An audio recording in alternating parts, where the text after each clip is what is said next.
this is Professor Marcel Rominger. In this video we are going to be talking about compound meter. Okay, now if you notice in the beginning of this video we had a little bit of music playing. That's Won't Back Down by Eminem. And we're going to listen to it again, okay? Before we do, I just want to say Eminem, BMI, please don't sue me. This is purely for academic purposes, okay? So, when we listen to it again, I want you to listen to the rhythm. Try to figure out what the meter is and how the meter is working in this piece. Here it is. You can fence in your yard, you can hold all the cards, but I won't back down. Oh no, I won't back down. Oh no. Cadillacs the bills, coupe the bills, brain dead rims, yeah, stupid whales. Girl, I'm too for real, lose it tooth and nail. Try to fight it, try to deny it, stupid you will fail. Okay, did you hear it? All right, maybe you have a little bit of a sense on what the meter is, what could be happening rhythmically, okay? I'm going to play another piece for you because I want you to think about this as well. Here's a piece by the Grateful Dead called Truckin, all right? Let's listen to this piece and let's see if we can do the same thing. I want you to listen for the rhythm, how the rhythm works, listen for the meter. Here is Truckin by the Grateful Dead.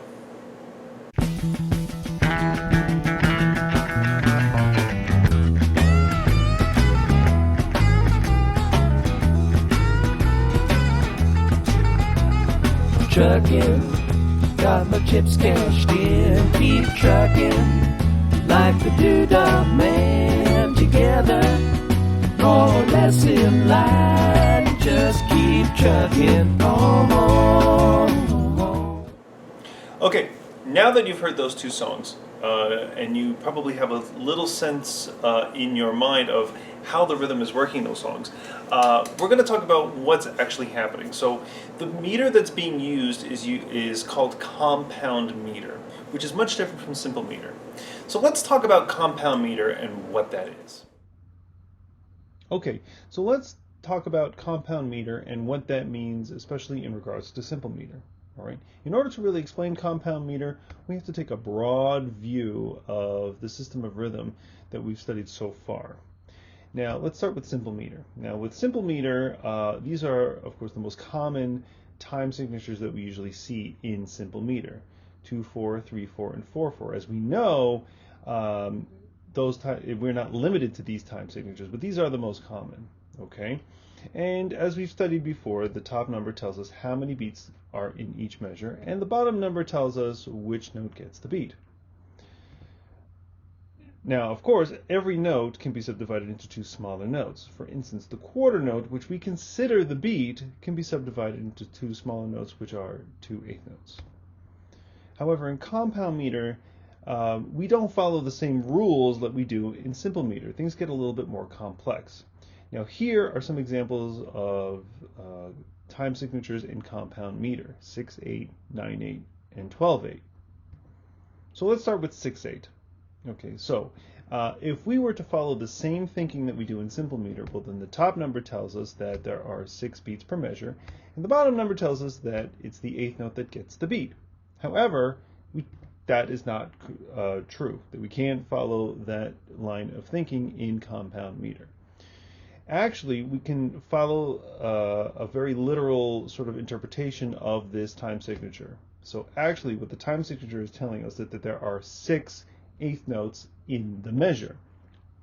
This line of thinking actually can be applied also to simple meter. For instance, 4/4 literally tells us that there are 4 quarter notes in every single measure. Of course, we can also say that there are 4 beats in simple meter, but we can't say that in compound meter. All right, but even though we have 6/8 and we know that there are 6/8 notes in the measure, what the time signature does not tell us is how those 8th notes are divided. Okay, so in simple meter, we have a quarter note that is equal to 2 8th notes. However, in compound meter, we have the beat is divided or subdivided into the 3 8th notes, so it's divided into these things known as triplets. Okay, which means that it's the dotted quarter note that gets the beat. So how do we count? How do we count, the beats in compound meter? Well, here's 6/8 again, and I put all 6/8 notes in one measure. Now, most people make the mistake by counting these eighth notes 1, 2, 3, 4, 5, 6. I've even seen method books and textbooks that pretty much write exactly what you see in front of you. However, this is completely false because there are not 6 beats in 6/8. What you have to do is take a look at those groups of eighth notes. So we actually are grouping those eighth notes into 2 triplets. Okay, so the first circle is 1 beat, and the second circle, or the second group, is another beat. So we have 2 beats in 6/8, 2 beats per measure. Guys, I'm very serious. If you take anything away from this, I want you to remember that 6/8 equals 2 beats and not 6 beats. Hold on a second. There's something wrong with the slide. Hold on. Oh yeah, that's much better. We need Beethoven to tell you that we want you to remember this way. Okay, so 6/8 equals 2 beats per measure. All right, and there's my 2 beats. Now remember, we can't just leave those other eighth notes just dangling there. We have to count all the eighth notes that are there. So this is how we would count it. 1 and 2 and 1 and 2 and all right, now what if we took those triplets and we replaced them with the dotted quarter notes? Remember, the note that does get the beat. Well, it would just sound like this. 1 and 2 and 1 and 2 and all right, so here is compound meter versus simple meter, okay? Because I'm sure you're probably asking, well, 6/8 is 2 beats per measure, 2/4 is 2 beats per measure. Well, then what's the big difference? Well, it's the triplet, and it's how the beat is subdivided. So compound meter, you can hear the triplet. 1 and 2 and 1 and 2 and this is versus simple meter, where the beat is divided into duplets, or 2/8 notes. 1 and 2 and 1 and 2. So feel free to stop the video and sort of tap this out on your own so that you can better hear the difference between the two. Okay, after that, you can pretty much sort of write any notes that you want. Just keep in mind that we have 2 beats. So notice that the 2 eighth notes in the middle are not connecting, because one belongs to one group, the other one belongs to the other group. But you can put them in any order that you want. You can do quarter note eighth note, or eighth note quarter note, or you could lump it all into one big dotted half note. Okay, so now that we have an explanation of what compound meter is, let's go back to that Eminem song. You can fence in your yard, you can hold all the cards, but I won't back down. Oh no, I won't back down.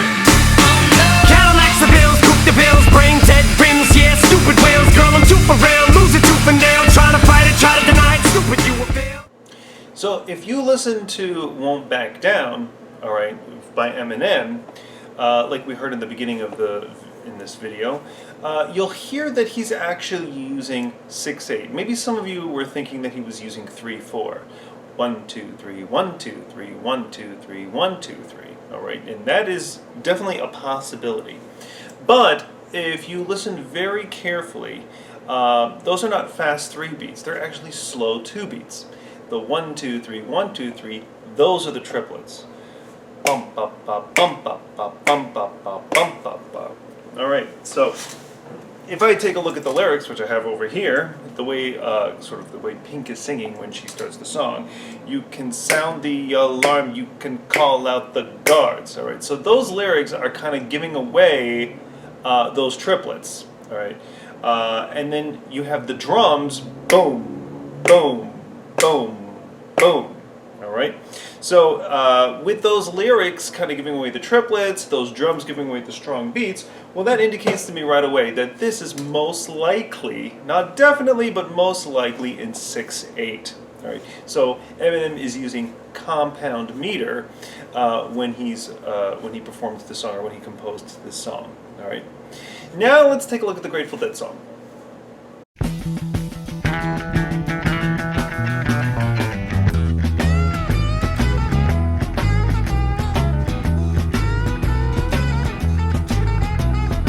truckin'. Got my chips cashed in, keep truckin'. Like the Doodah Man, together, more or less in line. Just keep truckin' on.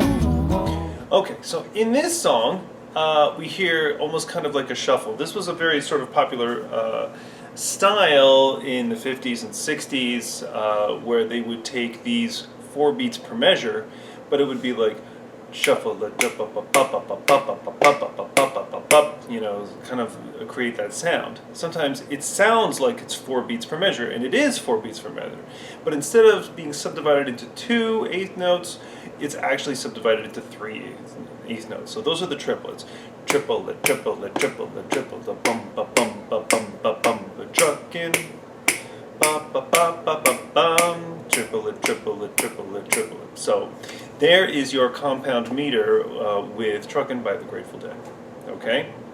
And I'm sure there's tons of music out there that you can find that uses compound meter. Maybe not tons and tons, and not as much as simple meter, but once in a while composers like to mix things up. Certain styles kind of prefer compound meter. So I challenge you to go into your music collections, into your playlists, and see how much compound meter you can find. Okay?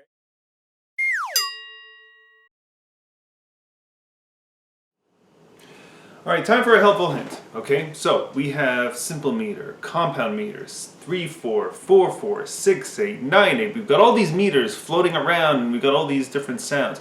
How do we tell the difference between compound meter, simple meter, 2/4, 3/4, 6/8, all this different kind of stuff? Especially when there's no score and maybe you're just listening to a piece of music. Okay, so here you go. So when you're listening to a piece of music, kind of like what I said earlier, what I want you to do is find that big beat. So find the beat. Boom. Boom, boom, boom. Something that you can tap along with, okay?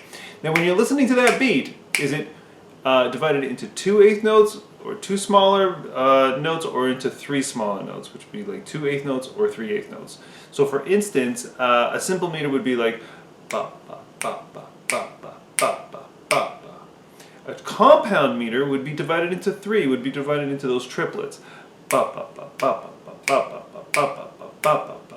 So, if you need to figure out if it's compound meter or if it's simple meter, all you need to do is think about that. Find that big beat, that's the first step, find the big beat.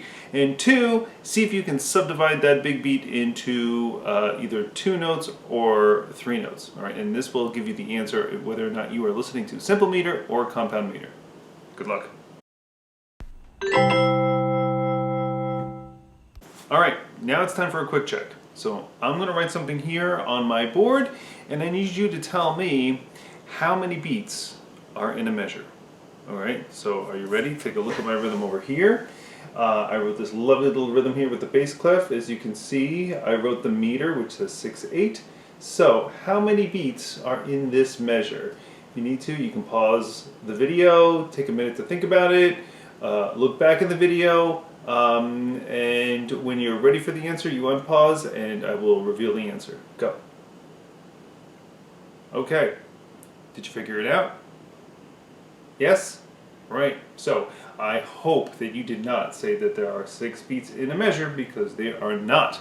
There are 6 eighth notes in this measure, but as you can see, these eighth notes are divided into 2 triplets because there are 2 beats in this measure, and here they are. This is how we count them. 1 and a, 2 and a. Right, there's your 2 beats. I'll even circle the 2 triplets, the 2 beats that are in this measure. So, did you get it correct? I hope you did. If not, go back, watch this video again so that you can better understand how this is 2 beats and not 6 beats. 6 eighth notes, but only 2 beats. Good job.